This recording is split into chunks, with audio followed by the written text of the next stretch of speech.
بسم اللہ الرحمن الرحیم۔ محترم ناظرین السلام علیکم۔ ایک ویران بستی کو دیکھ کر اللہ کے ایک پیغمبر کے دل میں یہ خیال آیا کہ اس شہر کی ایسی بربادی اور ویرانی کے بعد بھلا اللہ تعالیٰ پھر اس کو کیسے آباد کرے گا۔ اس بات کی وضاحت کے لیے اللہ تعالیٰ نے اپنے پیغمبر کو موت کی نیند سلا دیا اور پھر 100 سال کے بعد زندہ کیا۔ یہ سب کیسے ممکن ہوا، اس واقعے کی تفصیل اس ویڈیو میں بیان کی جائے گی۔ حضرت عزیر علیہ السلام بنی اسرائیل کے نبی تھے۔ آپ حضرت ہارون علیہ السلام کی اولاد میں سے تھے۔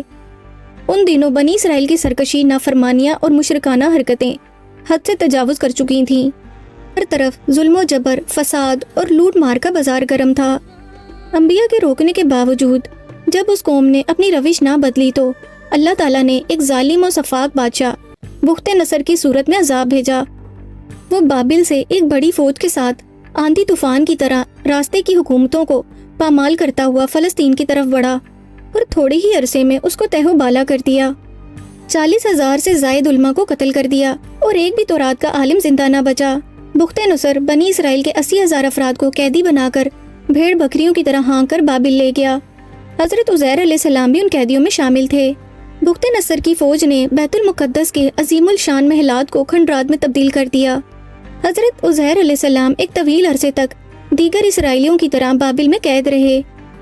پھر جب ان کو رہائی ملی تو آپ ایک گدھے پر سوار ہو کر اپنے شہر بیت المقدس میں داخل ہوئے۔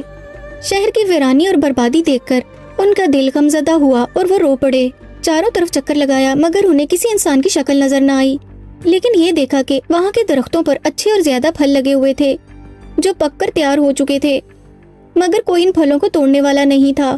یہ منظر دیکھ کر نہایت ہی حسرت و افسوس کے ساتھ بے اختیار آپ کی زبان مبارک سے یہ جملہ نکل پڑا کہ اس شہر کی ایسی بربادی اور ویرانی کے بعد بھلا کس طرح اللہ تعالیٰ پھر اس کو آباد کرے گا۔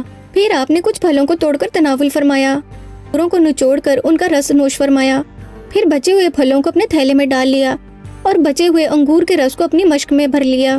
آپ نے اپنے گدھے کو ایک مضبوط رسی سے باندھ دیا اور خود ایک درخت کے نیچے لیٹ کر سو گئے۔ اسی نیند کی حالت میں آپ کی وفات ہو گئی۔ اللہ تعالیٰ نے درندوں، پرندوں، چرندوں اور جنوں اور انسانوں سب کی آنکھوں سے آپ کو ایسے اوجھل کر دیا کہ کوئی آپ کو نہ دیکھ سکا۔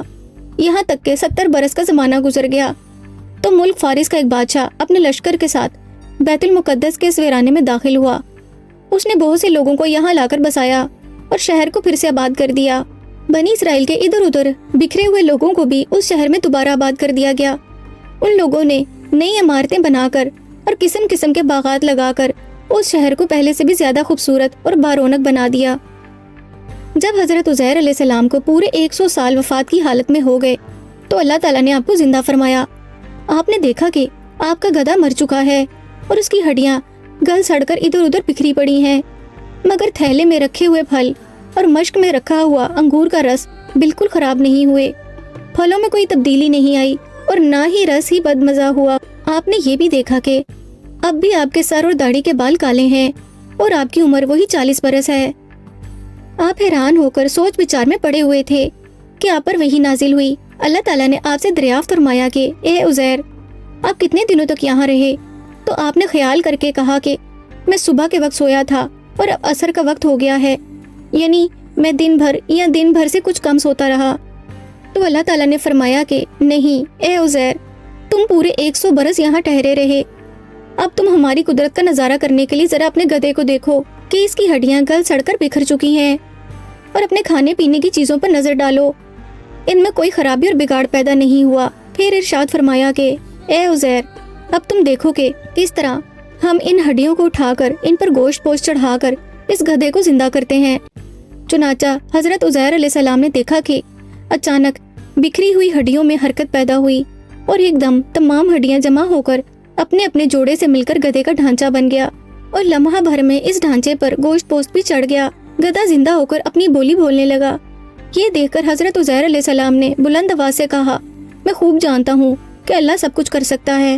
اس کے بعد حضرت عزیر علیہ السلام نے شہر کا دورہ فرماتے ہوئے دیکھا کہ ایک بہت بوڑھی عورت اور فالج زدہ عورت آپ کے مکان کے پاس بیٹھی ہے، جس نے اپنے بچپن میں حضرت عزیر علیہ السلام کو دیکھا تھا۔ آپ نے اس سے پوچھا کہ کیا یہی عزیر کا مکان ہے؟ تو اس نے جواب دیا کہ جی ہاں۔ پھر بڑھیا نے کہا کہ عزیر تو 100 برس ہو گئے کہ بالکل ہی لاپتہ ہو چکے ہیں۔ یہ کہہ کر بڑھیا رونے لگی۔ آپ نے بڑھیا سے کہا کہ میں عزیر ہوں، مجھے اللہ تعالیٰ نے 100 برس مردہ رکھا، پھر زندہ کر دیا اور میں اپنے گھر آ گیا ہوں۔ پھر حضرت عزیر علیہ السلام کی دعا سے بڑھیا کی آنکھوں کی بینائی لوٹ آئی اور اس کا فالج زدہ جسم بھی ٹھیک ہو گیا۔ تب اس نے آپ کو پہچان لیا اور بول اٹھی کہ میں شہادت دیتی ہوں کہ آپ یقیناً حضرت عزیر علیہ السلام ہی ہیں۔ پھر وہ بڑھیا آپ کو لے کر بنی اسرائیل کے محلے میں گئی۔ اتفاق سے وہ سب لوگ ایک مجلس میں جمع تھے اور اسی مجلس میں آپ کا لڑکا بھی موجود تھا جو 118 برس کا ہو چکا تھا، اور آپ کے چند پوتے بھی تھے جو سب بوڑھے ہو چکے تھے۔ بڑھیا نے مجلس میں اعلان کیا کہ اے لوگو، بلا شبہ یہ حضرت عزیر علیہ السلام ہے، مگر کسی نے بڑھیا کی بات کو صحیح نہ مانا۔ اتنے میں آپ کے لڑکے نے کہا کہ میرے باپ کے دونوں کندھوں کے درمیان ایک کالے رنگ کا مسا تھا جو چاند کی شکل کا تھا۔ چنانچہ آپ نے کرتا اتار کر دکھایا تو وہ مسا موجود تھا۔ پھر بھی لوگوں نے کہا کہ حضرت عزیر علیہ السلام کو تو تورات زبانی یاد تھی، اگر آپ عزیر ہیں تو زبانی تورات پڑھ کر سنائیے۔ آپ نے بغیر کسی جھجک کے پوری تورات پڑھ کر سنا دی۔